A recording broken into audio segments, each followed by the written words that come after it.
दो डायरी, पति पत्नी की दिल छू लेने वाली कहानी। वो उनकी शादी की सालगिरह का दिन था। पति पत्नी एक दूसरे से नाराज थे। कुछ देर पहले दोनों में किसी बात को लेकर जोरदार बहस हुई थी और ये नाराजगी उसका ही नतीजा था। दोनों की शादी को 5 साल हो चुके थे।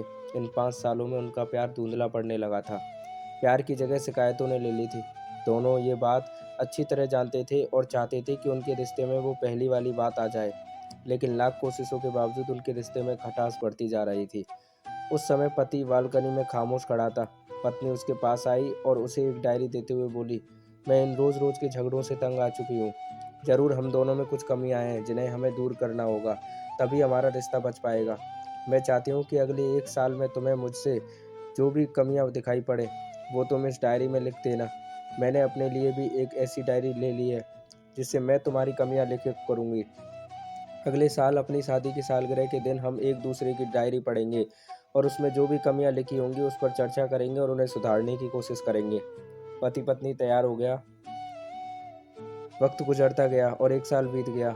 शादी की सालगिरह आ गई। दोनों एक दूसरे के सामने बैठे हुए थे। पहले पत्नी ने अपनी डायरी पति की तरफ बढ़ाई। पति डायरी के पन्ने पलटने लगा। पहला पन्ना, तुमने पिछले साल मेरे बर्थडे पर मुझे कोई तोहफा नहीं दिया। मुझे बहुत बुरा लगा। तुम्हें तोहफा देना चाहिए था। दूसरा पन्ना, जब मेरे मम्मी डैडी हमारे घर आए थे तब हमने मूवी देखने का प्लान बनाया था, लेकिन तुम उस दिन ऑफिस से लेट लौटे थे। मम्मी डैडी के सामने मुझे नीचा देखना पड़ा। तुम्हें वादा निभाना सीखना होगा। तीसरा पन्ना, मैंने तुम्हारे लिए इतनी मेहनत से स्वेटर बुना था, लेकिन तुमने तारीफ के 2 शब्द भी नहीं कहे। क्या मैं इस काबिल भी नहीं? इसी तरह डायरी के सारे पन्ने भरे हुए थे। पति ने जब डायरी पढ़ ली तब पत्नी बोली, मुझे लगता है कि अब से तुम ये गलतियां नहीं करोगे। पति ने हाँ में सिर हिलाया। फिर पत्नी ने पति की डायरी ली और पन्ने पलटने लगी। पहला पन्नी खाली था, दूसरा पन्ना भी खाली था और तीसरा पन्ना भी खाली था। पत्नी ने देखा कि डायरी के सारे पन्ने खाली हैं। वह नाराज होते हुए बोली, तुम मेरी एक बात भी नहीं मान लेते।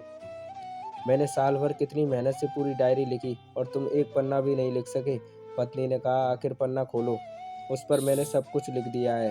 पत्नी ने आखिरी पन्ना खोला और पढ़ने लगी। उसमें लिखा था, डियर, चाहे तुमसे जितनी शिकायतें करूं, तुमसे जितनी बहस करूं, सच तो यह है कि तुम्हारा दिल से आभारी हूं, क्योंकि इतने सालों में तुमने मुझे और मेरे परिवार को बहुत प्यार दिया है। इसलिए इस डायरी में लिखने के लिए मेरे पास कुछ नहीं है। ऐसा नहीं कि तुम में कोई कमियां नहीं, लेकिन तुम्हारे प्यार और समर्पण और त्याग के सामने वो सारी कमियां बौनी हैं। हजारों कमियां हैं मुझ में, इसके बावजूद तुम मेरी परछाई बनकर हरदम मेरे साथ रहती हो। भला अपनी परछाई की भी कोई कमी निकालता है? तुम जो हो, जैसी हो, मैं तुम्हें बहुत प्यार करता हूँ और इसी तरह तुमसे लड़ते झगड़ते और प्यार करते अपनी सारी ज़िंदगी गुजार देना चाहता हूँ। उम्मीद है तुम मुझे और मेरे परिवार को यूं ही प्यार करती रहोगी। यह पढ़कर पत्नी की आंखों में आंसू उमड़ आए। उसने उसी समय डायरी पति के हाथ से छीन ली और उसे जला दिया। साथ में वो सारी शिकायतें भी जो इतने सालों से उसके मन में दबी हुई थी। पति पत्नी दोनों ने फैसला लिया कि वे जैसे हैं वैसे ही एक दूसरे को स्वीकार करेंगे, अच्छाइयों के साथ, कमियों के साथ और ढेर सारे प्यार के साथ। तो दोस्तों, पति पत्नी की ये कहानी आपको कैसी लगी कमेंट में बताइएगा, और अच्छी लगी तो आपका फ़र्ज़ बनता है लाइक और शेयर करने का, और चैनल को सब्सक्राइब कर लीजिए अगर ऐसी कहानियाँ सुनते रहना चाहते हो आप। धन्यवाद दोस्तों।